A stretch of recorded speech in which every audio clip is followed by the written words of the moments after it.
escuche todo como tiene que escucharse. Estamos súper. Entonces,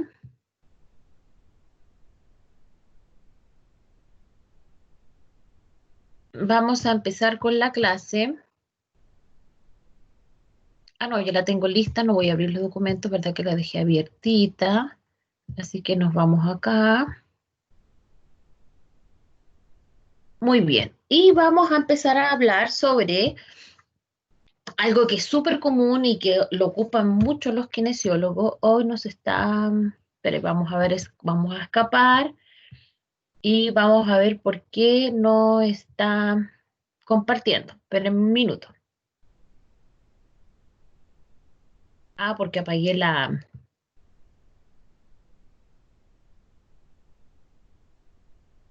Ahora sí. Eso es. Entonces vamos a compartir. Ya tengo lista la ponencia. Eso es. Vamos a bajar un poco acá porque da como lo mismo un poco. Eso es, ahí sí. Y vamos a hablar del tejido miofacial y las técnicas de tratamiento, ¿ya? Estas técnicas son muy importantes para el kinesiólogo porque se han transformado en técnicas que son muy fáciles de realizar y que son eh, muy bien toleradas por el paciente y muy efectivas, ¿ya? Entonces lo que vamos a trabajar hoy día es algún tipo de técnica, la más común, la que primero, ¿cierto?, empezamos a ocupar, que son las técnicas de ordenamiento de las fibras faciales a través del trabajo de punto a gatillo. Pero antes de eso vamos a hablar un poquito de qué es este tejido miofacial. Como ustedes lo pueden observar acá, es una verdadera red que lo conecta todo y que finalmente transmite el movimiento, como ya lo hemos visto, ¿cierto?, a través de las cadenas musculares o las cadenas miofaciales. Estas cadenas, ¿cierto?, como ustedes observan aquí, tienen diferentes direcciones y tensiones que van asociadas con los movimientos que el cuerpo, que la persona quiere realizar o que deba realizar para poder hacer sus actividades cotidianas. Entonces, las fascias. Las fascias en realidad son una membrana de tejido conjuntivo que tiene diferentes funciones. Puede ser de protección, puede ser de nutrición, puede estar conteniendo un órgano o puede ser de inserción. Entonces, todo lo que cumple esa función es una fascia. Entonces, podríamos decir que el tendón es una fascia, los ligamentos son una fascia, las cápsulas son fascias, ¿cierto? Y que de acuerdo a lo que les haya tocado, ¿cierto?, realizar a su función, van adquiriendo mayor o menor densidad dentro del entramado del tejido conjuntivo. También la podemos denominar aponeurosis, ¿cierto?, como las ven en anatomía, ¿cierto?, aunque nosotros la vamos a llamar fascias porque desde el punto de vista de la osteopatía es así como, ¿cierto?, se ha valorado el trabajo a través de ella. Se dice que este tejido tiene vida propia porque se moviliza de manera tal que es capaz de transmitir todo lo que ocurre dentro de sí mismo y tiene un ritmo que es propio de ella. Entonces, la fascia, como es un tejido, es un entramado, ¿cierto? Es una cadena, lo que es, en el fondo, es una representación de todo el organismo. Diríamos que es el conjunto de las membranas eh, que lo protegen, que lo forman y que también de alguna forma lo conectan. Por lo tanto, cualquier cosa que pase en un punto pequeñito va a afectar a toda la globalidad del entramado facial. ¿De qué está formado? Bueno, primero el protoplasma, que da lugar a los fibroblastos, como la célula, ¿cierto? La célula que forma todo este tejido. De esto se produce una exostosis de fibroblasto a través de tres cadenas proteicas, lo que se llama una procadena, que en presencia de vitamina C pasa a una fase de protocolágeno, se enrolla de manera helicoidal, ¿cierto?, formando fibrillas finales y reforzado por GAG o por puentes de glucosaminoglicanos, ¿ya? Muy bien. Su función principal, producción de elastina, que es lo que la hace, ¿cierto?, ser muy buena para las sobrecargas en tensión o en elongación, y también a través de, ¿cierto?, de una red cimentada que es un poco más sólida que se llama mucina. Ambas entonces son las dos sustancias que histológicamente le dan las propiedades a la fascia, tanto la propiedad elástica como la propiedad más sólida.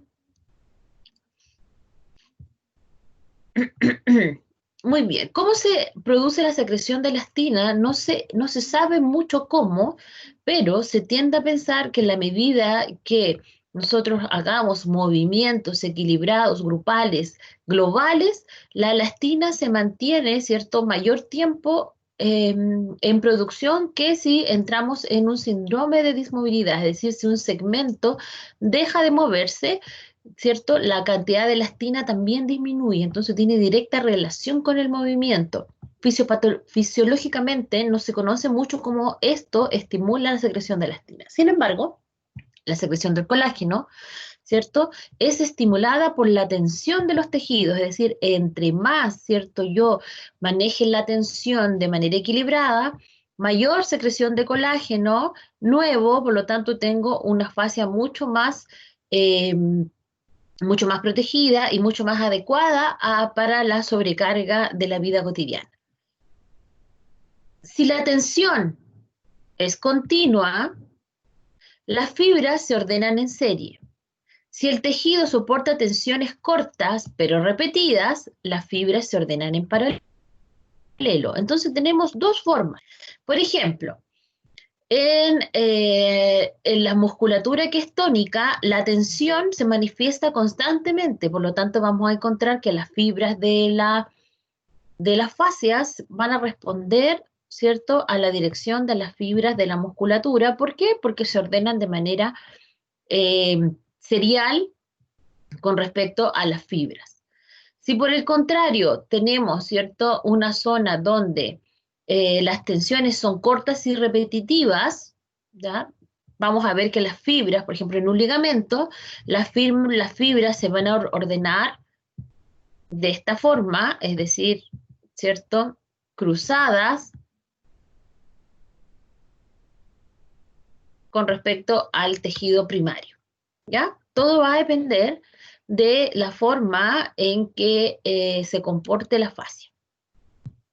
La fascia está formada por una sustancia fundamental que tiene elastina, colágeno y el líquido lacunar. Aquí el líquido lacunar toma mucha importancia porque la capacidad de transmitir, la capacidad de hacer frente a la tensión, la elasticidad del tejido va a depender de la densidad del mismo. Es decir, si tiene mucho líquido lacunar, probablemente va a ser menos elástico y menos denso, ¿cierto?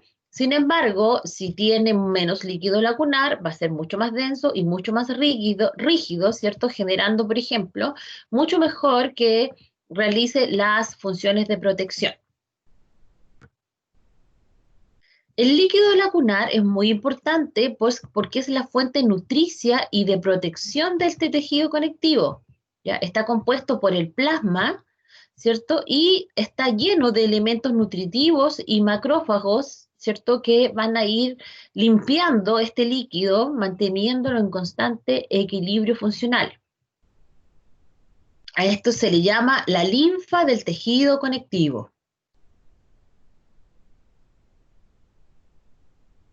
Ya, la fascia tiene circulación, por lo tanto también tiene vasos, arterias, sobre todo, que se transforman en capilares y que exudan los componentes nutricios que inundan los espacios lacunares de la fascia, ¿cierto? Todo esto se vacía en la cadena linfática y así retorna al sistema venoso. Entonces, el sistema es más complejo de lo que parece ser, ¿ya? Es decir, acá el complejo es arterial, linfático, venoso. Y eso es muy importante para las técnicas que vienen después de estas, que son las técnicas, ¿cierto?, de drenaje. El movimiento, como ya les contaba anteriormente, es el motor de la circulación de la linfa intersticial. Es decir, si nosotros no nos movemos, la linfa se queda quieta, se desnutre la fascia, se hace más rígida, se hace más densa, perdimos elasticidad. Independiente del movimiento natural de la fascia, existe otro movimiento que es más bien propio, ¿ya? Y se le llama respiración primaria. Esta respiración primaria de la fascia está presente desde que estamos en la guatita de la madre y deja de percibirse 4 horas después de que la persona ha fallecido. La fascia late entre 8 a 12 veces por minuto. Por eso que se dice que es un tejido que tiene vida propia. ¿Cuál es el papel de la fascia en nuestro organismo? Depende de la estructura, depende de la densidad, depende de cuánta cantidad, ¿cierto?, de elastina tenga y depende de la zona en que se encuentre. Entonces, tiene muchos papeles dentro de nuestro cuerpo, ya que recubre y se mete entre medio de todos los tejidos que forman nuestro cuerpo. La fascia, ¿cierto?, tiene un papel clave en la manutención de las funciones corporales. También es parte de órganos y estructura y también se mueven, ¿cierto?, ya que envuelven a músculos y son parte o propia de las cadenas musculares. Entonces, tenemos de sostén y soporte, de protección, de amortiguación, también influye en la hemodinamia, en la defensa, comunicación e intercambio y también en la bioquímica. Entonces el papel de la fascia es muy complejo. Aquí tenemos algunos ejemplos anatómicos donde toda esa parte blanquecina que ustedes observan es fascia. Aquí tenemos también una resección, ¿cierto? Y aquí tenemos la fascia plantar. Alteraciones de la función facial van a generar diferentes tipos de síndromes. ¿Cuáles conocemos nosotros? Síndromes compartimentales, síndromes de dolor miofacial, fibromialgia, mialgia y fascitis plantares y palmares. ¿Qué son los síndromes miofaciales? Los síndromes miofaciales se llaman síndromes porque generan no solo un tipo de síntomas, sino bastantes síntomas, y estos todos van a generar respuestas en el paciente que son propias de la alteración miofacial. Por ejemplo, parestesia, sensaciones de calor y frío, de alteración de temperatura, dolor irradiado, bandas tensas, puntos que generan dolor, conjuntos o zonas que se ven alteradas por rigidez muscular y disminución, ¿cierto?, del movimiento y finalmente de la función. Entonces, el conjunto de signos y síntomas que se asocian generalmente a un punto gatillo, en este caso, ¿cierto?, de fascias, cuando existen los puntos gatillo, hablamos que existe un síndrome miofacial. Este puede ser en un músculo, puede ser en un conjunto de músculos o puede ser incluso en un segmento completo, por ejemplo, extremidad superior, extremidad inferior.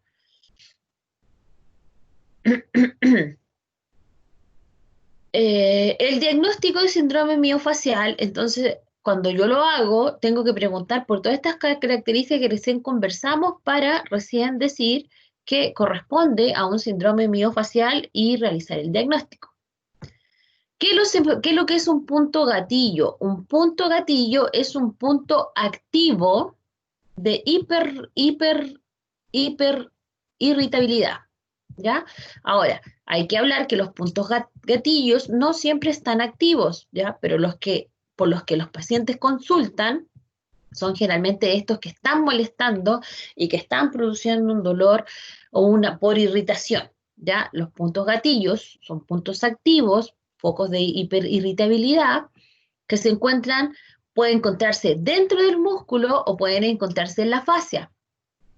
Produce un dolor y van siempre dentro de una banda tensa. Esto también es importante. Entonces, lo que yo busco son las bandas tensas. Generalmente en el medio de esta banda tensa, justo el medio, me voy a encontrar con un punto que lo que hace es irradiar y produce un dolor que se han encargado de mapear, porque siempre es el mismo, si es el mismo punto el que yo voy a estimular, ¿ya? El dolor puede estar presente en reposo o puede estar presente en movimiento. Generalmente para yo poder activarlo, lo que hago es comprimir la zona sobre el punto y generalmente sigue un patrón de dolor eh, que ya se encuentra catalogado, definido. Puede producir algunos fenómenos autonómicos, ¿cierto? Por ejemplo, sensación de calor, frío, malestar, ganas de vomitar, dependiendo, ¿cierto? Mareos, alteración de la presión, ¿cierto? Dependiendo de la intensidad y de la cantidad de fibras que se hayan, por las cuales esté compuesto este punto gatillo. Bien, entonces tenemos puntos gatillos activos, que son los que el paciente reconoce, ¿cierto? Dice, me duele acá, y a través de ese punto se activa toda la zona dolorosa. Los latentes son aquellos que, aunque no están activos y no causan el dolor, ¿cierto? En la vida cotidiana del paciente, basta que ser estimulado por una compresión para que empiecen a producir sintomatología. Es decir, un peje activo antes fue un punto latente. Eso quiere decir que en una banda tensa o en un complejo, ¿cierto? Muscular, nos podemos encontrar con más de una banda tensa o con más de un punto gatillo.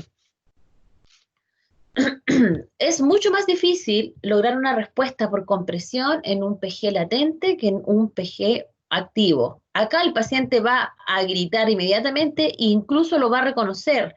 En cambio, este va a decir, uy, qué increíble que ahí no me dolía y sin embargo ahora me duele e incluso se irradia hacia otro lado. Ahora, no sé si lo dice acá, no. También existen otros puntos gatillos, ¿ya? Que pueden ser activos o pueden ser latentes y de acuerdo a dónde estén, vamos a decir que son primarios o que son secundarios. Cuando son primarios, están en el mismo músculo,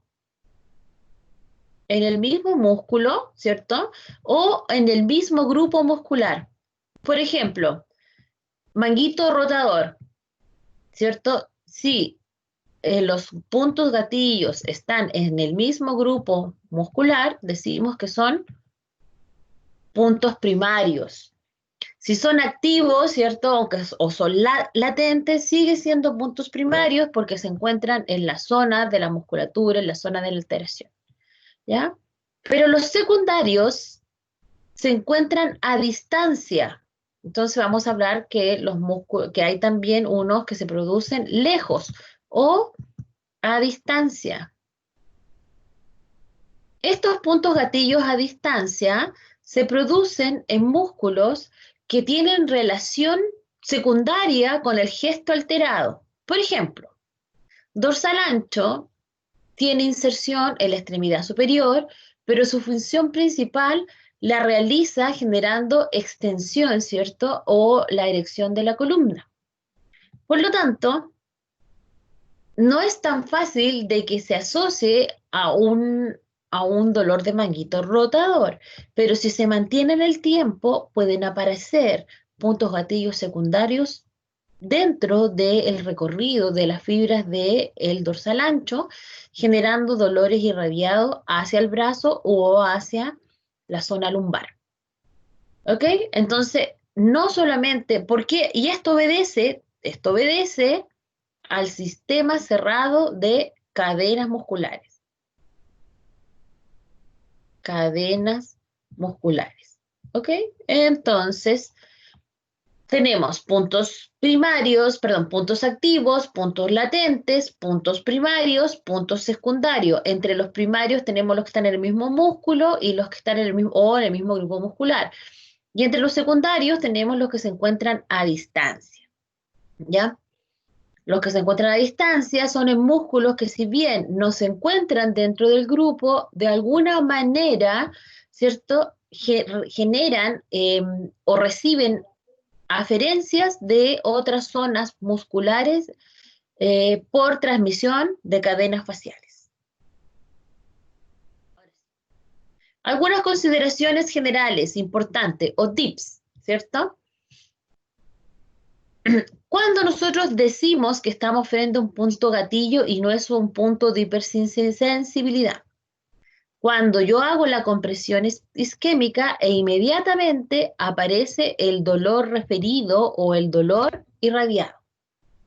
Un punto gatillo que no irradia no es un punto gatillo, ¿ya? Entonces, todos los puntos gatillo producen dolor irradiado o dolor referido en una zona específica. ¿Por qué se habla más de dolor referido que de dolor irradiado? Porque cuando hablamos de dolor irradiado, se supone que este dolor sigue un componente neuropático. Sin embargo, aquí a veces aparecen dolores que no tienen referencia de mapa neuropática, sino que aparecen solamente cuando se comprime el punto gatillo y sigue transmisiones faciales, por lo tanto, no necesariamente va a seguir el mapeo neuropático. En un músculo que se encuentre alterado, podemos encontrar más de un PG o punto gatillo o trigger point. Por lo tanto, es muy común que después que nosotros liberemos el punto más activo, empecemos a encontrar o el paciente empiece, entre comillas, a escuchar dolorosamente los puntos que no eran tan activos hasta ese minuto, ¿ya? El paciente tiene una respuesta siempre alterada de mucho dolor, incluso de algunos componentes autonómicos, cuando yo hago la estimulación del punto gatillo o del PG. Entonces, fácilmente podemos encontrar PGs, ¿cierto?, que pueden producir sensaciones muy dolorosas.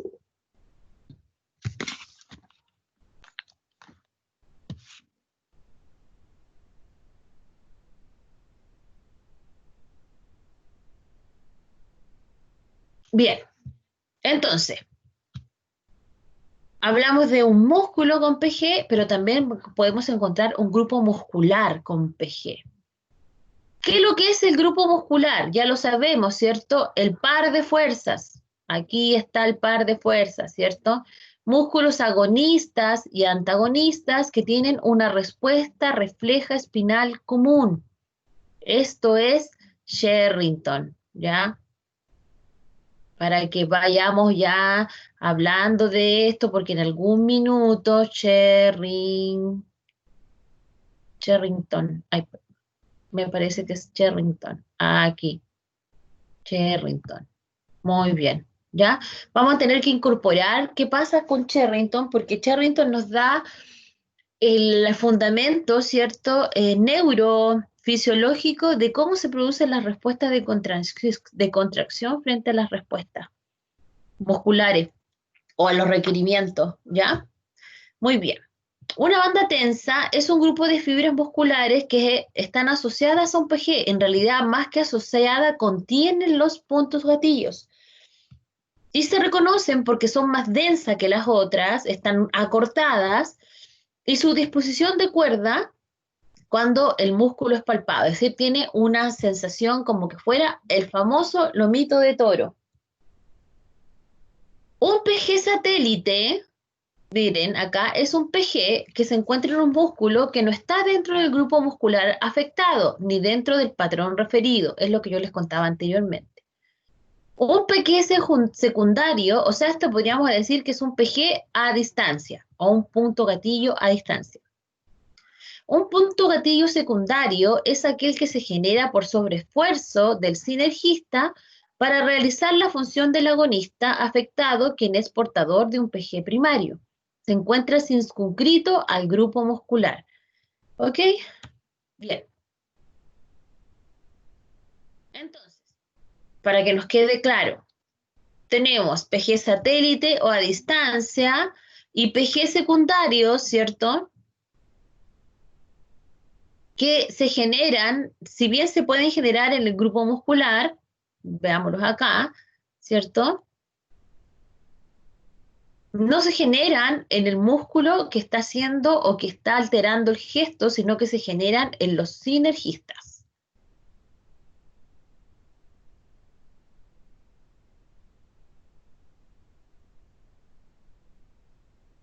Ok. Técnicas de liberación miofacial. Punto gatillo. Bien, existen varios procesos de afecciones musculares que cursan con adherencias de los tejidos blandos, en este caso fascia o músculos, y que impiden que ésta se movilice, es decir, pérdida de movimiento es una de las cosas que nosotros deberíamos valorar. La fascia, constituida principalmente por tejido colágeno, combinado con fibras elásticas, se extiende por todo el organismo y rodea músculos, tendones, huesos, nervios, órganos, forma los tendones, recubre la musculatura, recubre los huesos, es parte de los nervios, ¿cierto? Y recubre órganos. Esto es importante. Entonces, cualquier alteración a cualquiera de estos repercute obviamente sobre la zona facial. Las técnicas de liberación miofacial, ¿cierto? Consiste principalmente en la aplicación de presiones sobre los puntos gatillo o trigger point. A esta forma nosotros le llamamos compresión isquémica. Esta compresión se realiza por un tiempo que está limitado por la sensación cambiante del paciente con respecto a la percepción del dolor, es decir, la EVA, ¿ya? Entonces, si empieza con un dolor 10, yo le digo a mi paciente que cuando su percepción del dolor donde yo estoy comprimiendo sea 2, que me avise porque ahí recién yo puedo dejar de descomprimir. Esa es una forma. La otra es apregarse más o menos a los 90 segundos, que es 1 minuto y medio de compresión isquémico, ¿cierto? ¿Qué es lo que se demora más o menos en producir una respuesta de inhibición del trigger point? ¿Ya?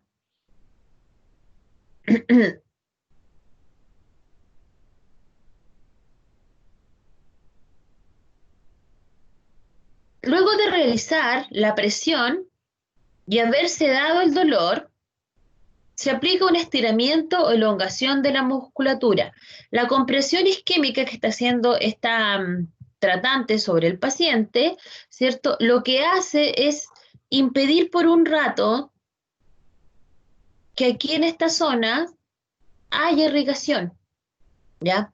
Entonces, por eso se llama compresión isquémica, porque disminuye, ¿cierto? Comprimiendo los vasos de esta zona, generando una zona que se encuentra sin irrigación, ¿ok? Y el resto de los tejidos reciben toda la irrigación que ésta no recibe, ¿ok? Esa es una de las cosas que suceden que es de tipo mecánica. La otra, que es de tipo neurorefleja, es que se produce un aumento del umbral de dolor, aumenta el umbral, producto de el aumento, ¿cierto?, del estímulo doloroso sobre el trigger point. Por lo tanto, el dolor que producía por sí mismo ya no va a ser capaz de transmitirse hacia la corteza central, ¿cierto? Y a los mediadores del dolor y, ¿cómo se llama? Interpretarlo de la misma forma. Y eso genera una respuesta al bajar donde la sensación dolorosa, ¿cierto? Es menor, la sensación dolorosa es menor. El paciente dice que le duele menos y por eso que empieza a bajar la sensación dolorosa. Ahora, cuando yo saco el codo de esta zona, ¿cierto?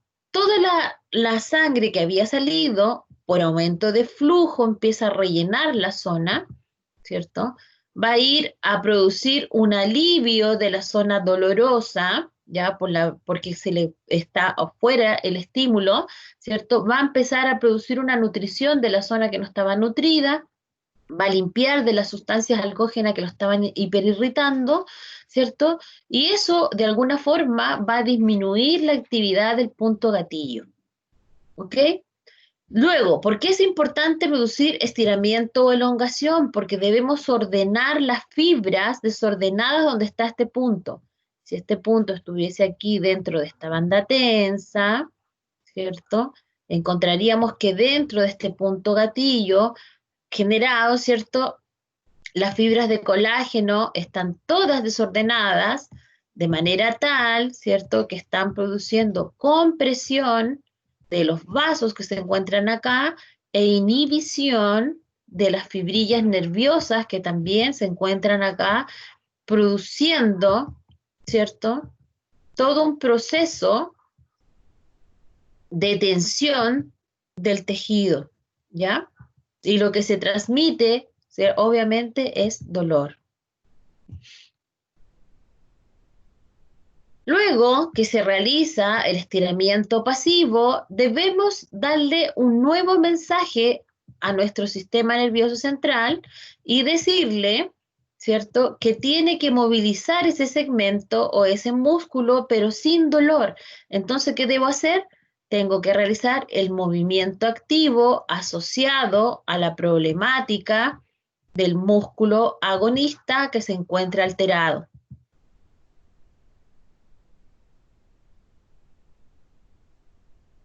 Agonista alterado,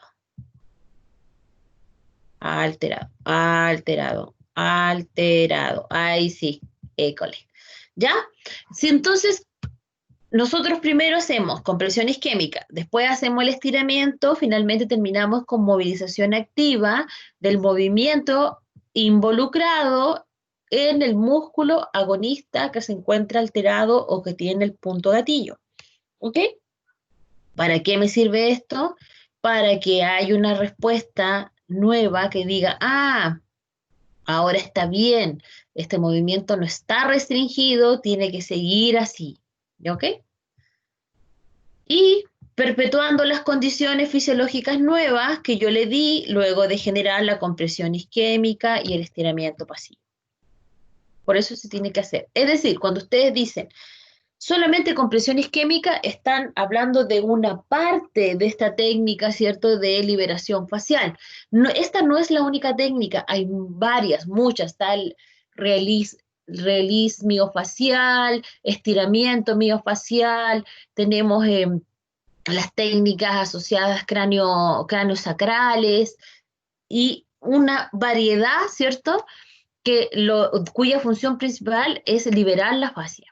¿Ok? Pero esta, más que liberarla en sí misma, lo que libera es el punto que se formó luego de una sobrecarga en la zona. ¿Ya? Bien. ¿Qué necesitamos para hacer estas técnicas? Bueno, mucho conocimiento que ustedes ya lo tienen adquirido, anatómico y biomecánico de cómo funcionan, ¿cierto? Las cadenas miofaciales, los músculos, su irrigación, su inervación, y, y este conocimiento es relativamente nuevo, que es los mapas de radiación o de referencia de los trigger point o puntos gatillo. Y estos los encuentran en la literatura, ya que Janet Travell los describió hace mucho tiempo, no vamos a nosotros a descubrir nada nuevo, ¿cierto? Pero es importante que empiecen a manejarlos y que empiecen también a conocer cómo trabaja cada uno de los triggers. Por ejemplo, el temporal, cuando se altera hacia dónde da dolor, el pterigoidio, en este caso, la zona de la cara, el massétero, trapecio superior, trapecio medio, el ECOM, por ejemplo, también, ¿cierto? Con sus dos segmentos, el esternal y el clavicular. Todos los que son flechitas son posibles puntos gatillos y todos los que son como una manchita son los dolores referidos producto de la tensión en los puntos gatillo. ¿Ok? Tenemos, ¿se acuerdan de este? Estos son los puntos gatillo que tienen que ver específicamente con síndrome de Magny o toracolumbar. ¿Vieron? Los persigue. Tenemos también alteración de multífidos y rotadores, ¿cierto? Cuadrado lumbar, también recto abdominal, oblicuo external. Extremidad superior, escalenos, miren los escalenos como parece una cervicobraquialgia, miren, y son los escalenos. Supraespinoso, dolor en la parte superior del brazo, el paciente se queja más de este dolor que el dolor en el supra, incluso más anterior. Infraespinoso también por la parte anterior, elevador de la escápula, rotadores, romboides, dorsal, subescapular. Cuando nosotros aprendemos este mapita, ¿cierto? Somos capaces de poder entender dónde encontrar los puntos gatillo, ¿ya? En este caso los puntos están muy cercanos, ¿cierto? A las zonas de irradiación, ¿ven? Bien. Otra alteración facial muy común es la fibromialgia. La fibromialgia es un síndrome reumático secundario de los tejidos blandos, ¿ya? Es decir, no se produce solo, ¿cierto? No es de fácil diagnóstico y afecta a un porcentaje muy amplio de la población, sobre todo en mujeres de 3 a un 4%. Es decir, las mujeres lo padecen mucho más que los hombres, ¿ya? Últimamente no se sabe muy bien por qué se produce, no está descrito el origen específicamente, pero se dice que puede tener mucho que ver con los cambios estacionales, asociados a cuadros depresivos, ¿ya? Entonces, a varias molestias asociadas. Ok, la fibromialgia, espérenme un segundito, vengo inmediatamente.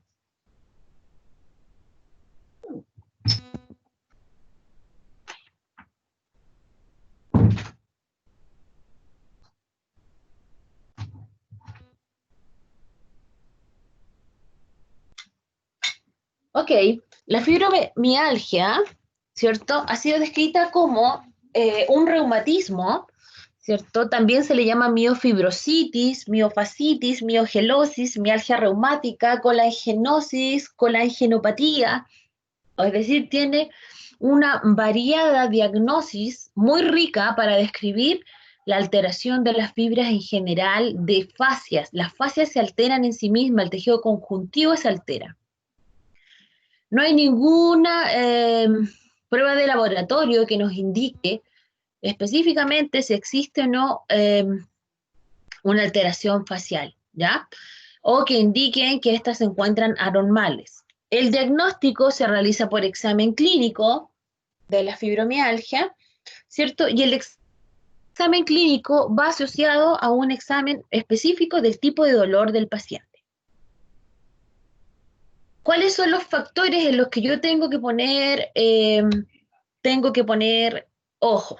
Primero, factores etiológicos, es decir, que la causa, ¿cierto?, sea, por ejemplo, cuadros inflamatorios mantenidos, cambios ocupacionales, que el paciente, ¿cierto?, haya tenido un cambio en su vida cotidiana, que haya producido mucho estrés en su vida.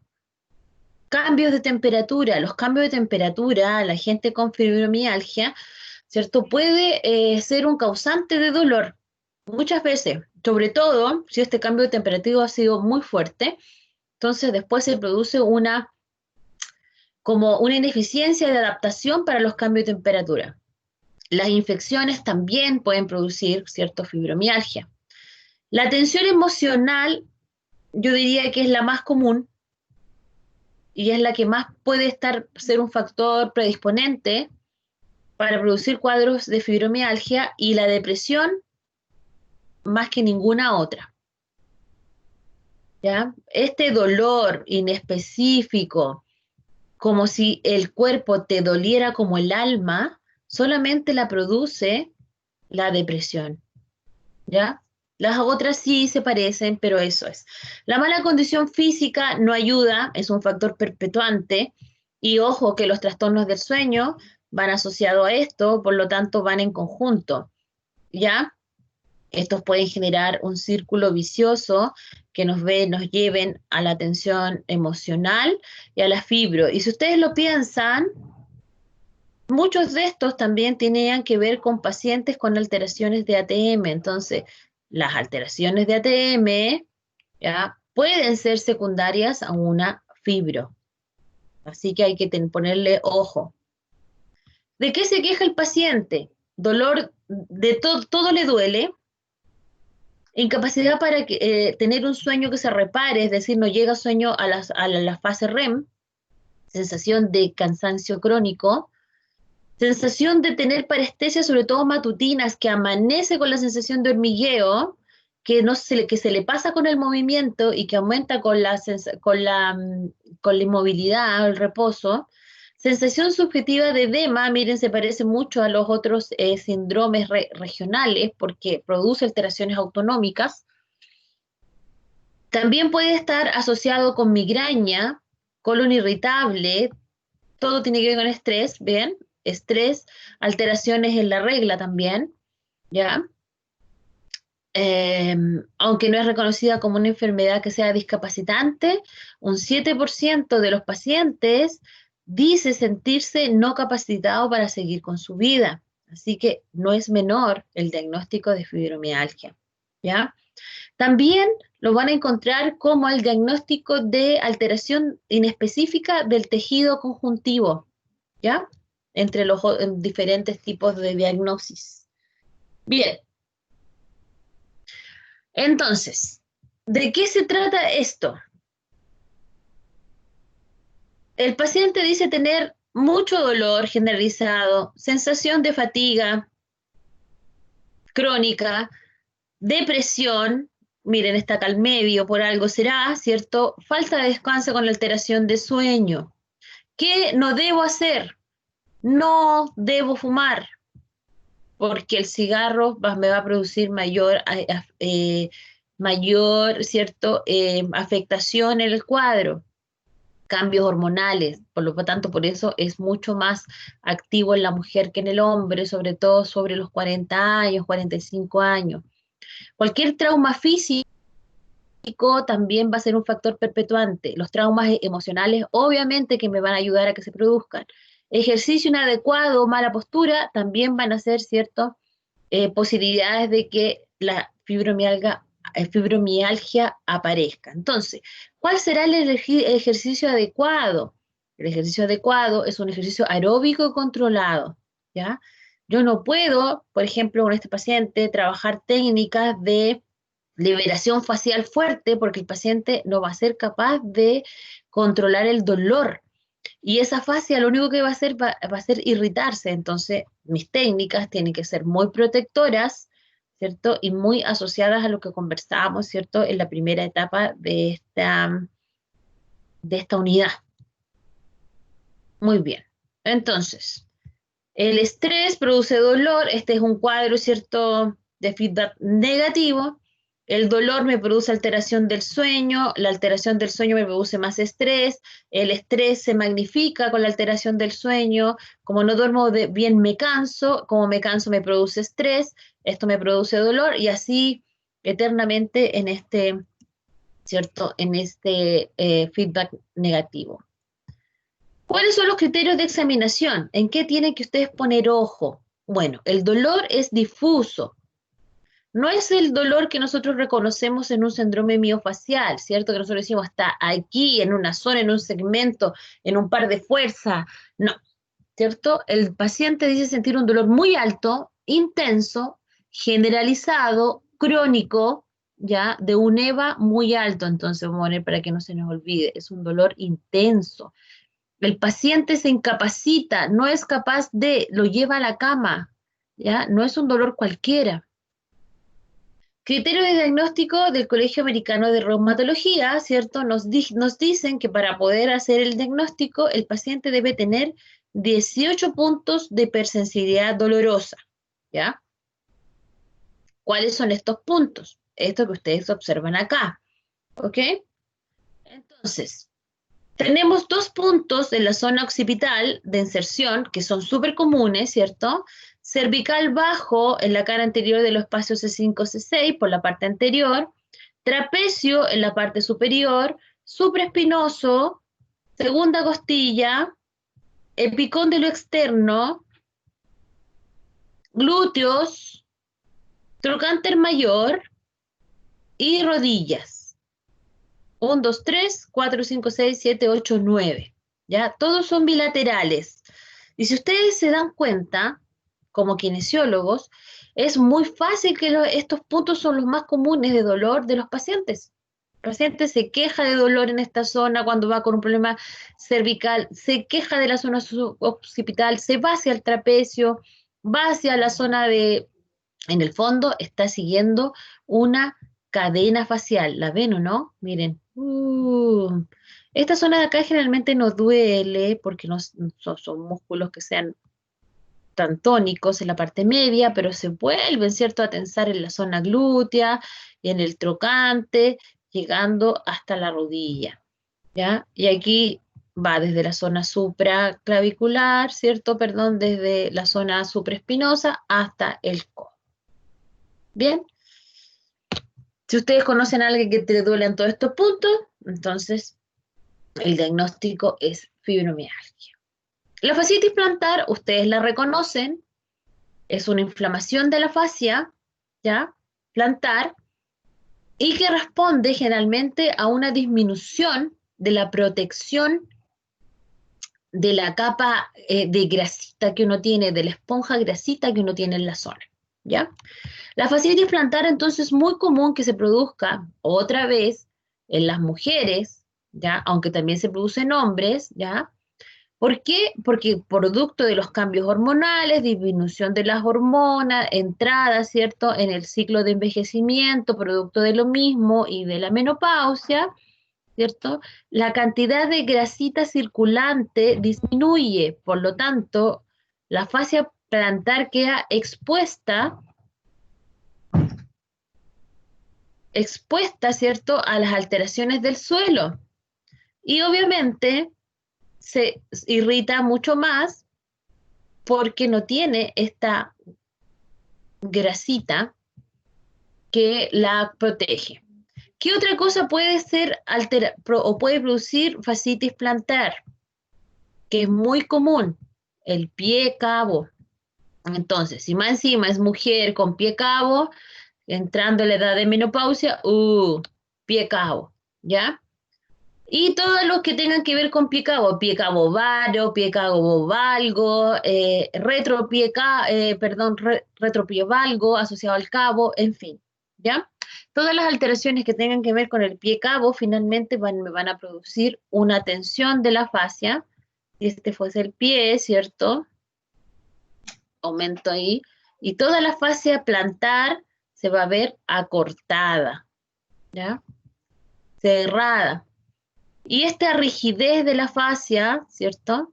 No me va a ayudar para hacerle frente a la sobrecarga, generando incluso tensión hacia la zona posterior del tobillo. Ok, ¿cuáles son los factores de riesgo entonces? Pie plano, pie cabo, acá hay que ponerle pie cabo, que no está, que es muy importante, incluso más que el pie plano. Si tiene un arco alto, bueno, ahí está el pie cabo, la obesidad por el aumento de peso, ¿cierto? Aumento repentino de peso, exceso sobrecarga de la fascia plantar y un tendón de Aquiles que esté tenso por un gesto deportivo. Y aquí está un poco lo que yo les hablaba, ¿cierto? Generalmente el acolchado de grasita, de tejido graso, se encuentra debajo del hueso del talón, pero al aumentar el peso y al aumentar también la edad, este acolchado empieza a disminuir, se puede romper y finalmente nos encontramos con el dolor al apoyar el pie, ¿ya? Aunque el máximo dolor se encuentra en la zona de talón, también se puede encontrar en la zona de los metatarsianos, ¿ya? Que también es zona de apoyo y las personas también pueden ahí decir que les molesta en esa zona. El síntoma principal de la fascitis plantar es un dolor en la base del talón cuando se camina o cuando ya les dije, ¿cierto?, que también puede ser en la zona metatarsiana. Muy bien.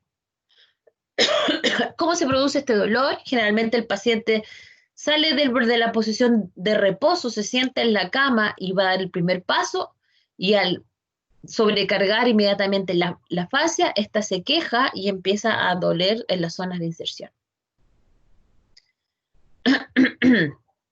Generalmente el dolor alivia en la medida que camina, pero al final del día, pues probablemente le duela mucho más.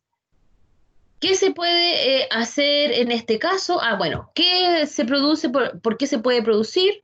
Tensión de los tejidos blandos, ¿cierto? Diferencias de longitud y lo que hablábamos anteriormente, sobrepeso, artritis de la articulación, menopausia, gotas, psoriasis, alteraciones de la tiroides, por ejemplo, infecciones de la zona. Muy bien. ¿Qué se hace en caso de tener una fascitis plantar? Ya que es una alteración de la fascia. Con pie cabo. Como la fascia está rígida, la estoy ahí, no, se ve fea ahí. Ahí. Como la fascia se encuentra rígida ahí en esa zona, ¿cierto? Del pie y está alterada, mi función principal es tratar de relajar los puntos donde se inserta la fascia para que se licúe la fascia, ¿cierto? Y finalmente se logre poder controlar la tensión de la zona.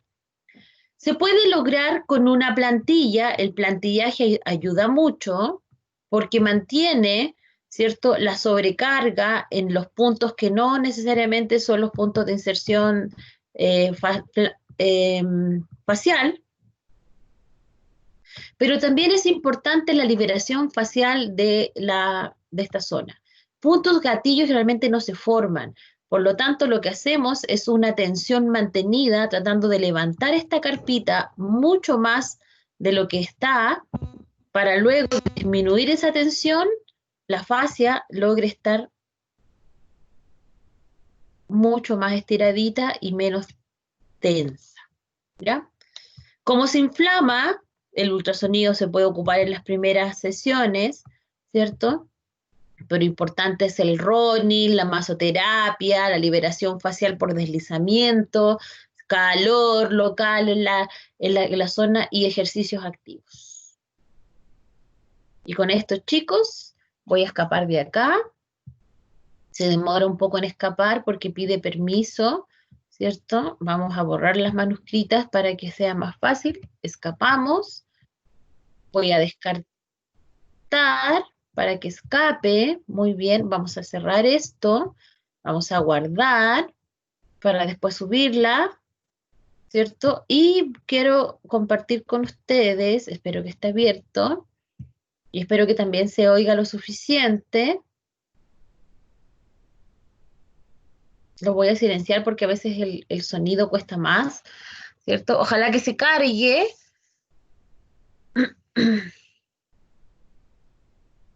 Que con el Teams se pone muy lento el computador. Aquí estamos.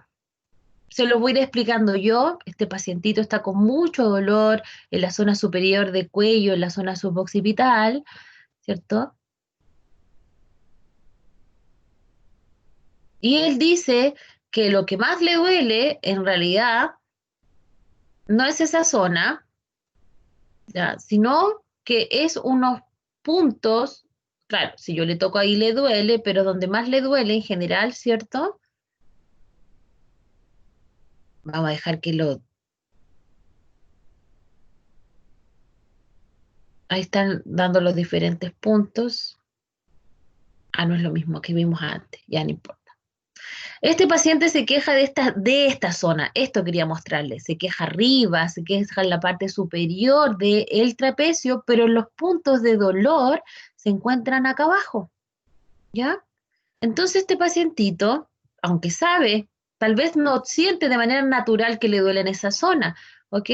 Y eso mismo ocurre en muchas otras zonas del cuerpo, ¿cierto? Donde los puntos irradian hacia otras zonas. Ahora, este punto, esto que ustedes que ven al medio es el punto gatillo y esta que ustedes ven acá es una banda tensa, ¿ya? Este trigger point es el que da ese dolor referido hacia arriba. Si se dan cuenta, no va a seguir un mapeo neuropático. Ahora, si vamos más adentro, lo que ocurrió es que cuando yo activé estos sarcómeros de estas fibrillas, hubo una o dos, porque puede ser más de una, que miren, se sobrecargó más que las otras en la contractibilidad y la tensión, generando una verdadera zona de tensión acá. Hoy, muy bien. Una verdadera zona de tensión. ¿Ya? Esta zona de tensión me va a producir un punto que cada vez va a adicionar más fibras, generando mayor tensión en las puntas de la misma fibra. ¿Ya? Con el paso del tiempo, más zonas van a adicionar estos puntos y finalmente nos vamos a encontrar en una gran banda con un gran punto gatillo. ¿Ya? Como ustedes saben, adentro de esto no solamente tenemos fibra muscular, sino que también tenemos, ¿cierto? Irradiación, perdón, zonas de microfibras, zonas de miofibrillas, zonas de nerviosas y también de irrigación. ¿Ok? ¿Qué le pasa a este paciente? Este paciente le va a doler cuando moviliza los hombros, el, ¿cierto? Va a sentir como si tuviera una pelota de dolor en la zona del punto, ¿cierto? Muchos hacen eso en casa, con una pelota, ¿cierto? Hacen una compresión en la zona tratando de aliviar el punto doloroso, ¿cierto? Y si ustedes ven, hacen como un release transversal en la fibra. Ahí está, mire, lo que se hace. Esta es otra técnica, no es la típica de compresión isquémica, ¿cierto? Pero aquí se muestra que lo que se realiza, ¿cierto? Es esta especie de elongación de las fibras, ¿cierto? Generando cada vez mayor normalidad en el punto gatillo, ¿ya? Esta es otra forma de trabajo de punto gatillo, pero en el fondo lo que hace la pelota es una compresión isquémica, ¿ok? Bien, entonces desaparece el punto y desaparece la zona de irradiación dolorosa.